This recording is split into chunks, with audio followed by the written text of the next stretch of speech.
government for not operationalizing the Tax Appeals Board as it petitions Finance Minister to make it functional in the 2024 budget. And African Development Bank advises government to remain committed to expenditure reforms in the upcoming 2024 budget statement to address current economic challenges. Plus, crude oil to average $86 per barrel in 2024. We'll hear from the African Energy Chamber. We have details of these and many more shortly.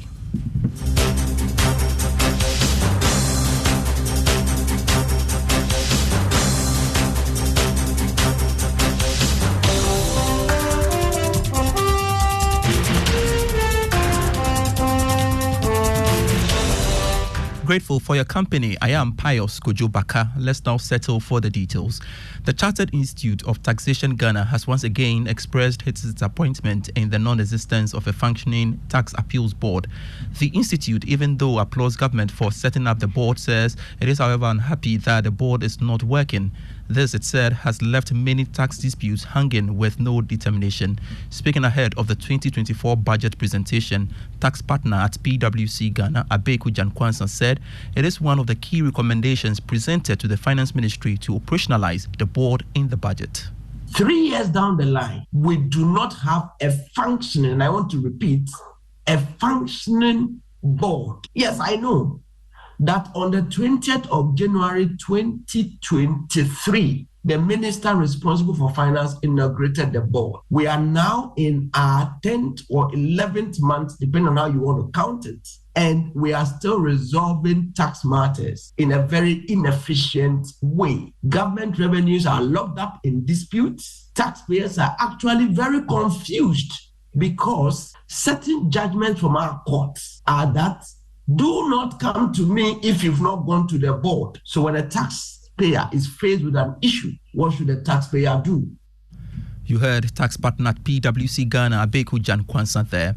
More on the budget. The African Development Bank says it expects government to remain committed to the reforms in its budget statement to address the current economic challenges. This comes after the bank signed a $102 million budget support deal with the Finance Ministry.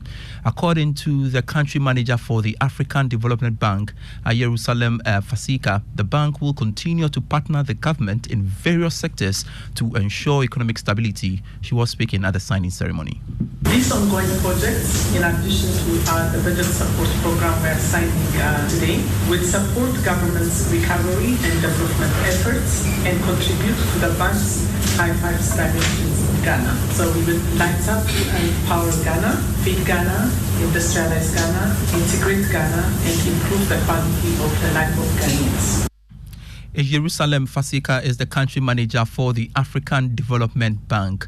Now, Commercial Bank said they expect the much talked about Financial Stability Fund to fully take off this month.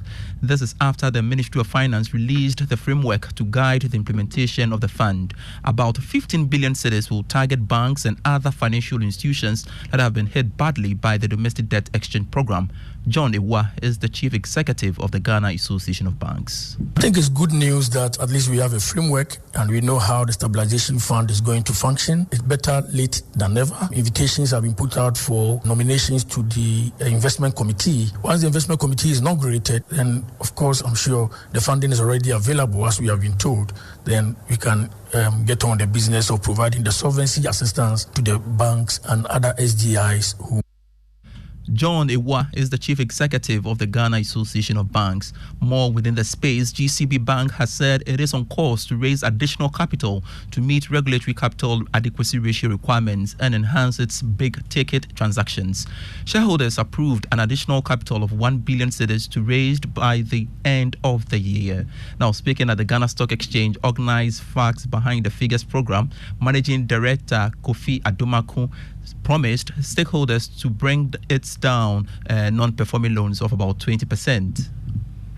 20% is high. And so, as you've seen in the Bank of Ghana report, the growth in impairment, growth in NPLs is of concern to the central bank and to the players in the industry. There are reasons why the situation is as of today. And we've taken steps to ensure that over the next couple of months to years, impairments and NPLs come within reasonable and tolerable margins. We are very much on course, like I said, to raising capital, to shore up our capital base. So our capital adequacy ratio comes within the Bank of Ghana requirement. Kofi Adumako is the managing director of GCB Bank. Away from the banking sector, let's talk energy. And Brent crude oil is expected to average $86 per barrel in 2024. That's according to the African Energy Chamber. This is due to a stronger demand outlook, tightening next year's global balances. Here's more. In its 2024 State of African Energy, it said the estimated Brent crude base for quarter 4 2023 is $87 per barrel. Presently, crude oil is hovering around $83 per barrel. If this trend is to continue and the cedi remains stable against the US dollar, prices of petroleum products will not change much at the pumps. The African Energy Chamber also said while the Chinese macroeconomic situation should be closely monitored, at this point, the Brent crude outlook remains cautiously optimistic. Moreover, the current negative macroeconomic sentiment could partially be mitigated by an additional extension of Saudi Arabia's voluntary cut. It said the outlook for the rest of the year suggests that upside price pressure will not recede as the forecast for global balances points towards a significant deficit in the market. A Business Desk report. You're still listening to the Joy Business Report. Now, the agricultural sector is not left out, as the United Nations Food and Agriculture Organization has earmarked October 16 as World Food Day. My colleague Emma Davis has been engaging the country representatives, Dr. Yerdi Yasmin, on the strides made to end hunger. Per the prevalence of undernourishment indicator, 735 million people faced hunger in 2022. The United Nations Food and Agriculture Organization has taken it upon itself to rid the world of hunger and malnutrition. Here's country representative to Ghana, Dr. Yerdi Yasmin, outlining some measures taken to ensure that Ghana's contribution to the Global Hunger Index reduces. FAO has been in Ghana since 1959. What FAO has been doing is working hand in hand with the government to build good agricultural policies, to build capacities of the agri-food systems in Ghana, and to work together through various projects. For example, through projects on food security, on nutrition, on fisheries, on forestries, and on livestock. Data from the 2022 Annual Household Income and Expenditure Survey showed that 15.1 million people were food insecure in Ghana. The country risks the number increasing, but the FAO says it is implementing a new technology to keep farmers afloat to continue filling the breadbasket. Climate change is now a reality. We cannot deny that when we need water, we do not have it. When we do not need so much water, we have flooding in Ghana. In this case, we need to bring in knowledge, science, and innovation to our agriculture. Secondly, water is not available every time.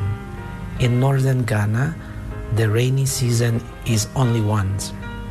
People or farmers can only produce one cycle per year, unlike in southern Ghana.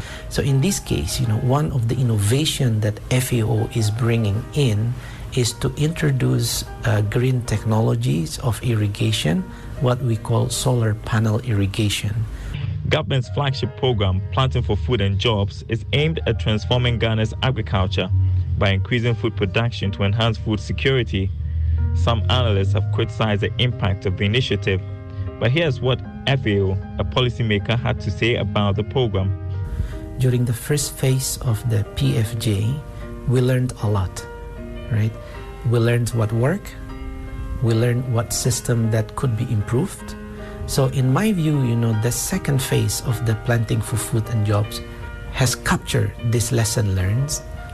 So I think, in my view, the PFJ 2.0 is a strategic program, is important for Ghana.